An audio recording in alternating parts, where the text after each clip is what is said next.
L'entrée d'une dame pauvre et maltraitée dans une banque a suscité la surprise et le mépris parmi les présents. Une employée a immédiatement alerté la sécurité pour intervenir et escorter la vieille dame hors du lieu où elle semblait ne pas appartenir. Cependant, derrière l'humiliation apparente, se cachait un mystère inimaginable. La sérénité de la dame dissimulait un secret qui déclencherait une intrigue imprévisible, élevant l'acte impulsif de l'employé à un coût très élevé. Cette histoire s'inspire de faits réels, bien que les noms des personnages et des lieux aient été modifiés pour préserver l'identité des personnes impliquées. Si vous appréciez ce type de contenu, abonnez-vous à notre chaîne. Merci. Madame Margot, une femme d'origine simple et travailleuse, nourrissait une véritable passion pour la vie rurale. Malgré les possibilités de richesse et de prospérité, elle n'a jamais réussi à s'adapter à la pression des luxes ou à l'effervescence de la vie urbaine. Avec un seul frère, Margot a grandi au milieu des champs, fille de modestes agriculteurs qui menaient une existence paisible dans un petit village. Un jour, après une récolte réussie de riz, la famille a reçu une somme considérable de profit. Cependant, la joie fut éphémère, car dans l'après-midi même, 2 malfaiteurs les ont attaqués, les dépouillant de leur récompense durement gagnée.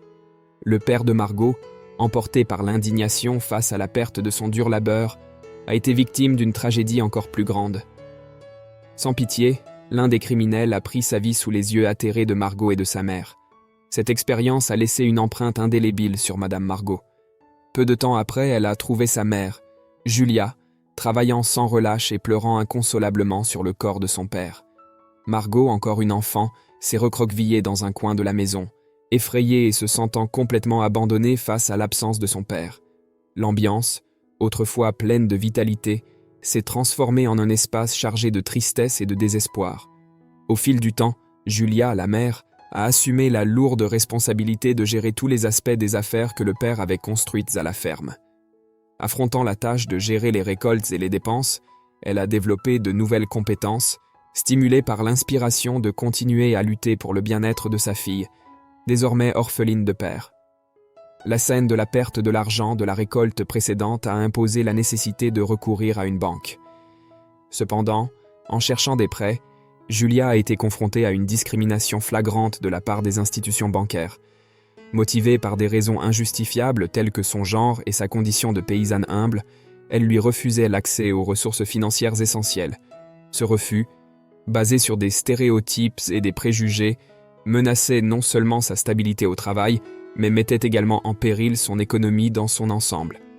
Face à ce scénario difficile, Julia s'est retrouvée sans autre choix que de louer ses terres, même si cela signifiait des profits considérablement moindres.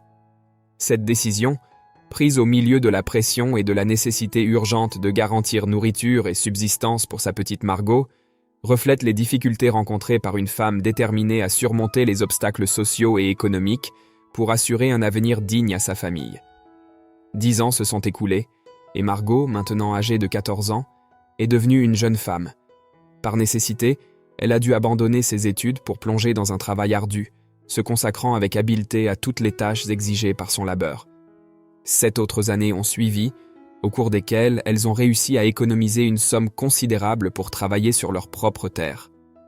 Pleines d'enthousiasme pour mettre en valeur leur talent dans la gestion des propriétés et retrouver leurs compétences perdues, les femmes ont informé le locataire qu'il était temps de récupérer ceux qui leur appartenaient. Cependant, à la réception de la nouvelle, le seigneur n'a pas caché son mécontentement et, avec une expression de déplaisir, s'est mis en colère au point de proférer des malédictions contre les femmes. Dans le silence de la nuit, il a envoyé des voleurs pour envahir la maison et voler l'argent qu'elles avaient économisé avec tant d'efforts. Margot, affûtant sa perception, reconnut l'un des voleurs comme étant responsable de la mort de son père. Elle confirma ses soupçons et persuada sa mère de cacher les économies dans un endroit secret, évitant ainsi d'être lésée dans la situation. La jeune femme, maintenant une femme déterminée et perspicace, utilisa son expérience passée pour protéger le fruit de ses labeurs, démontrant une résilience face aux adversités. Le malfaiteur fut pris au dépourvu en entrant dans la maison sombre. Il ne s'attendait à aucune forme de résistance de la part de 2 femmes, et cet excès de confiance fut la cause de sa chute. En passant par la porte avec assurance, l'homme encapuchonné fut accueilli par un puissant coup de marteau sur la tête et s'effondra immédiatement. Margot se tenait debout devant lui avec un petit marteau en main. Elle s'était cachée dans un coin sombre derrière la porte et avait saisi le moment opportun pour porter un coup précis. Les voisins entourèrent rapidement la maison, alertés par la mère de Margot qui avait cherché de l'aide peu de temps avant l'arrivée du malfaiteur.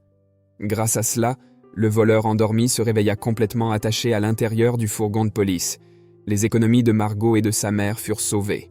En peu de temps, elles décidèrent d'investir dans leur propriété avec la collaboration des voisins. Après 15 ans, Margot se rendit à la banque dans l'espoir d'obtenir un prêt. Mais son demande fut refusée en raison de sa condition modeste. Furieuse face à cette humiliation et injustice, elle proclama que, pour faire face à une telle inégalité, elle créerait une banque destinée à aider les agriculteurs à obtenir des ressources pour investir et prospérer. L'idée a provoqué des rires parmi sa mère et ses amis, mais Margot, ferme dans sa détermination, tentait occasionnellement sa chance à la loterie. Après 2 décennies, la chance lui sourit enfin, remportant le gros lot. Avec ce revirement inattendu, elle réalisa le rêve de sa mère en achetant une camionnette, en investissant en bourse, en construisant une nouvelle résidence et en agrandissant ses terres. Madame Margot put enfin diversifier les cultures, voyant sa fortune augmenter progressivement au fil du temps. Cette transformation dans la vie de Margot n'a pas seulement brisé les barrières imposées par la discrimination, mais est également devenue un exemple inspirant de surpassement, de persévérance et de triomphe sur l'adversité pour l'ensemble de la communauté agricole. En entrant dans la banque qui avait autrefois rejeté sa défunte mère, Madame Margot suscita un tumulte avec sa présence modeste. La directrice de la succursale, gênée, demanda à la sécurité de la faire sortir, prétendant que la présence de Margot diminuait le prestige de l'institution. Observant toute cette humiliation persistante, elle poursuivit son objectif, se dirigeant vers le service clientèle et demandant un ticket. La directrice, insistant sur son inadéquation vestimentaire, ne put ignorer longtemps la persévérance de Margot, qui la regardait du bas vers le haut, avec une simplicité profonde et un calme indéfectible. La situation attira l'attention du directeur général qui, en observant toute cette agitation, décida d'intervenir. Dès que ses yeux identifièrent Madame Margot, il présenta immédiatement ses excuses pour le dérangement, affirmant que ce ne devrait pas être la posture de l'entreprise. Malgré l'attitude de la directrice de succursale qui disait le contraire, ce qu'elle ne savait pas, c'est que la humble vieille agricultrice détenait désormais surprenamment 83% des actions de la banque. Profitant de l'occasion, Margot n'hésita pas à affirmer que désormais, tous les employés devraient s'habituer à traiter les clients avec une amabilité totale, en particulier les modestes agriculteurs. Dans le cadre de ce changement, elle ordonna le licenciement de la directrice de succursale, la réaffectant vers le secteur agricole.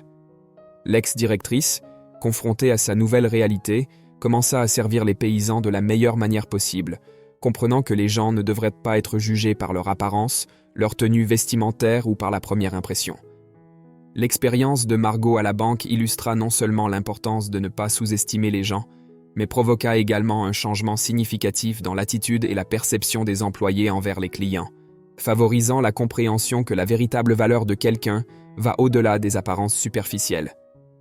Quelques mois plus tard, l'ex-directrice, maintenant responsable du service client, entama un nouveau chapitre en accueillant les agriculteurs de la meilleure manière possible. Elle comprit que les gens ne peuvent être définis que par leurs vêtements, leur apparence ou par la première impression, mais plutôt par le chemin qu'ils parcourent et les histoires qu'ils portent en eux. J'espère que ces messages de résilience face aux adversités ont touché votre cœur, vous offrant une compréhension plus profonde de l'importance de ce que nous avons à offrir de l'intérieur de nos cœurs. Le parcours de Margot et les changements significatifs dans la banque illustrent comment l'empathie et l'acceptation peuvent transformer non seulement des individus, mais aussi des institutions entières. Que ces leçons inspirent chacun à voir au-delà des apparences superficielles et à valoriser la véritable essence qui réside en chaque être humain. Avez-vous déjà été témoin d'une situation similaire? Laissez votre histoire dans les commentaires. Elle pourrait peut-être être présentée dans une future vidéo. À la prochaine.